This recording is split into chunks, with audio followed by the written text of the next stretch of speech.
Hello friends, 1993 ആലപ്പുഴയിൽ ജനിച്ച Akhil P Dharmajan എങ്ങനെയാണ് റാം കെയർ ഓഫ് ആനന്ദിയിലേക്ക് എത്തിച്ചേരുന്നത്? തീർച്ചയായും ആ യാത്ര എളുപ്പമുള്ളതായിരുന്നില്ല. ചെറുപ്പത്തിലെ തൊട്ട് കഥകളോടും കഥ പറച്ചിലിനോടും ഇഷ്ടം തോന്നിയ അഖിൽ 7ാം ക്ലാസ്സിൽ പഠിക്കുമ്പോഴാണ് ആദ്യത്തെ നോവൽ പൂർത്തിയാക്കുന്നത്. മലയാളത്തിലെ തന്നെ പല ലീഡിംഗ് പബ്ലിഷിംഗ് കമ്പനികളും അദ്ദേഹത്തിന്റെ കഥകളെ ആദ്യം നിരസിക്കുകയാണ് ചെയ്തത്. ഡിപ്ലോമ വിദ്യാർത്ഥിയായിരുന്ന സമയത്ത് അദ്ദേഹം തന്റെ കഥകൾ പല ചാപ്റ്ററുകളായി ഫേസ്ബുക്കിൽ പോസ്റ്റ് ചെയ്യാൻ തുടങ്ങുകയും പിന്നീട് അത് സോഷ്യൽ മീഡിയയിൽ വൈറലായി മാറുകയുമാണ് ചെയ്തത്.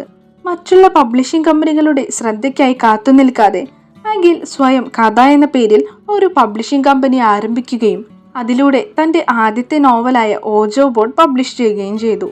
എന്നാൽ പുസ്തകം പ്രിന്റ് ചെയ്തതിനു ശേഷം മറ്റൊരു എഴുത്തുകാരനും സങ്കല്പിക്കാത്ത വഴിയിലൂടെയാണ് അദ്ദേഹം സഞ്ചരിച്ചത്. തന്റെ കഴിവിൽ അടിയുറച്ച് വിശ്വസിച്ച അദ്ദേഹം കേരളത്തിലെ അങ്ങോളം ഇങ്ങോളമുള്ള ബസ് സ്റ്റാൻഡുകളിലും റെയിൽവേ സ്റ്റേഷനുകളിലും പുസ്തകം നടന്നു വിൽക്കാൻ ആരംഭിച്ചു. പിന്നീട് ഈ പുസ്തകം ജനശ്രദ്ധ ആകർഷിക്കുകയും പുതിയ പതിപ്പുകൾ ഇറങ്ങാൻ തുടങ്ങുകയും ചെയ്തു. ഒരു കാലത്ത് തന്നെയും തന്റെ പുസ്തകങ്ങളെയും നിരസിച്ച പബ്ലിഷിംഗ് കമ്പനികൾ തന്നെ അദ്ദേഹത്തെ തേടി വരികയാണ് ചെയ്തത്. ഇന്ന് മലയാളത്തിലെ യുവ എഴുത്തുകാരിൽ വളരെ ശ്രദ്ധേയമായിട്ടുള്ള ഒരു പേരാണ് അഖിൽ പി ധർമ്മജന്റേത്. ഓജോ ബോർഡിന് ശേഷം മെർക്കുറി ഐലൻഡ് എന്ന പേരിൽ മറ്റൊരു നോവൽ അഖിൽ എഴുതുകയും പബ്ലിഷ് ചെയ്യുകയും ചെയ്തു. ഓജോ ബോർഡിനെ പോലെ തന്നെ മെർക്കുറി ഐലൻഡും പല പതിപ്പുകളും പിന്നിട്ട് കഴിഞ്ഞു. ഡിസംബർ 2020 അഖിലിൻ്റെതായി പുറത്തു വന്ന റാം കെയർ ഓഫ് ആനന്ദി ഇന്ന് മലയാളത്തിലെ തന്നെ ബെസ്റ്റ് സെല്ലർ നോവലുകളിൽ ഒന്നാണ്.